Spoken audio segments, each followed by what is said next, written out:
If you want to move photos, videos, documents, or APK files between your Windows PC and LDPlayer, the process is very simple.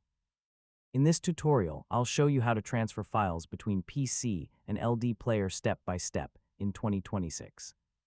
First, open LDPlayer on your Windows computer and wait until it fully loads to the home screen. Next, locate the *** shared folder ** feature.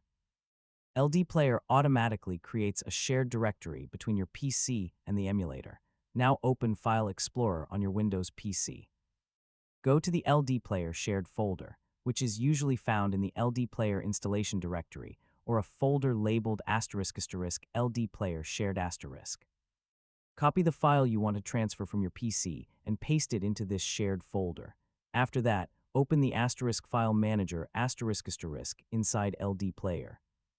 You will see the shared files inside the internal storage or SD card section. Now you can move the file to any location inside LDPlayer, such as downloads, pictures, or a specific app folder. If you want to transfer files from LDPlayer back to your PC, simply copy the file inside the emulator's file manager and paste it into the shared folder.